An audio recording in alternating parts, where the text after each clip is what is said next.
Selamat pagi sahabat Infocom, kabar sekolah kembali hadir di sela-sela aktivitas Anda. Bersama saya, Siti Afifah yang akan memberikan informasi terbaru dan teraktual.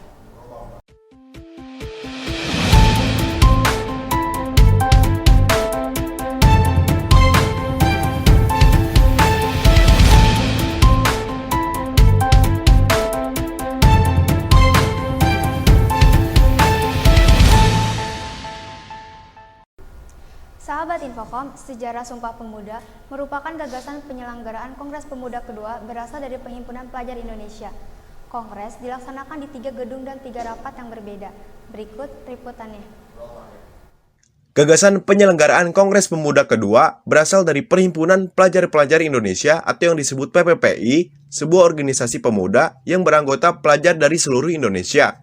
Atas inisiatif PPPI, Kongres dilaksanakan di 3 gedung yang berbeda dan dibagi dalam 3 kali rapat, sehingga menghasilkan Sumpah Pemuda.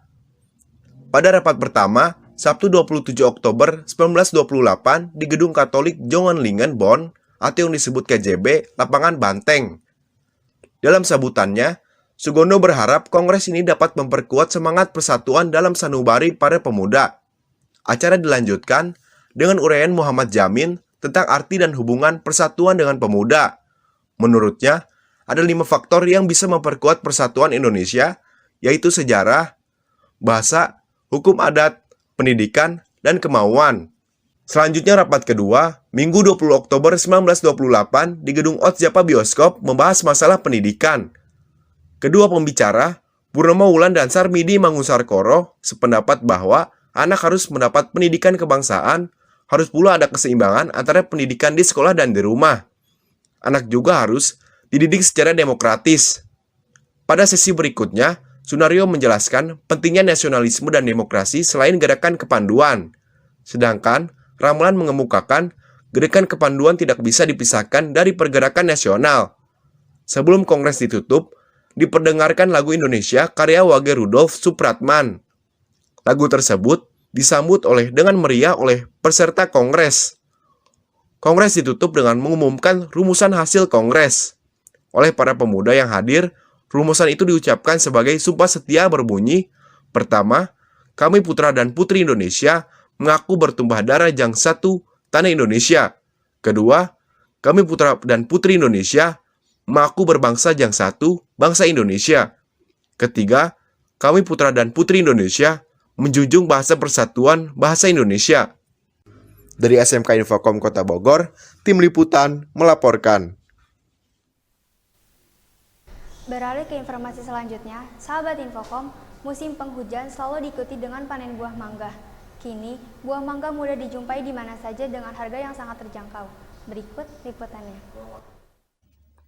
Sahabat Infocom, buah mangga hanya mengalami 1 kali musim panen per tahun. Namun, buahnya kerap dijumpai hampir sepanjang tahun di pasaran. Tidak mengenal waktu, musim penghujan selalu diikuti dengan panen buah mangga yang berlimpah ruah. Saat ini, sudah memasuki musim mangga yang dimana kini sahabat Infocom dapat menemui mangga dijual dengan harga terjangkau di mana saja.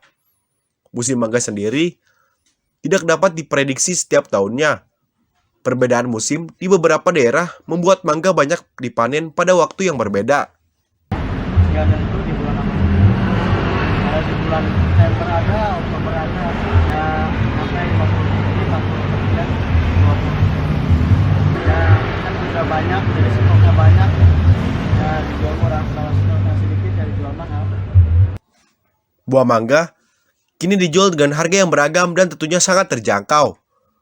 Mulai dari 10 sampai 18 ribu saja per kilogramnya sahabat Infocom sudah bisa mendapatkan buah yang memiliki banyak kandungan ini. Jenis-jenis mangga yang dijualnya pun sangat bervariasi.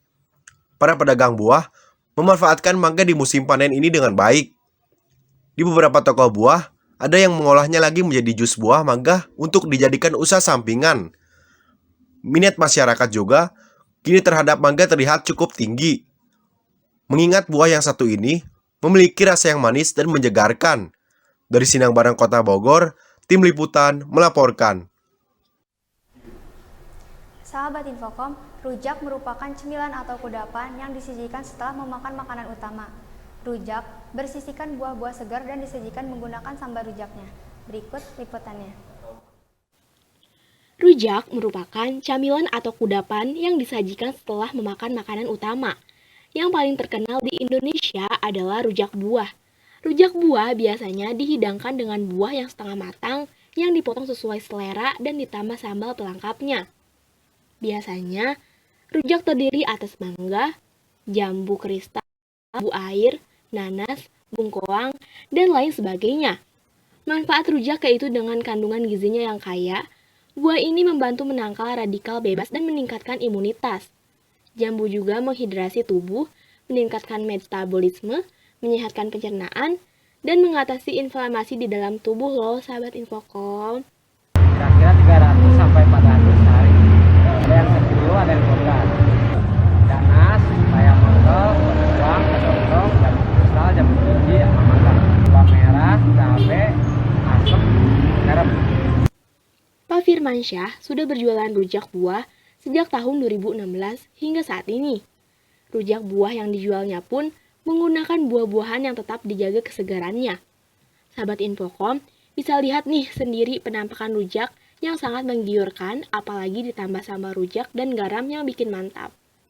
Untuk harganya sendiri, dimulai dari harga 10 sampai 15 ribu aja loh, sahabat Infocom bisa nih langsung cobain rujak Pak Firmansyah ini.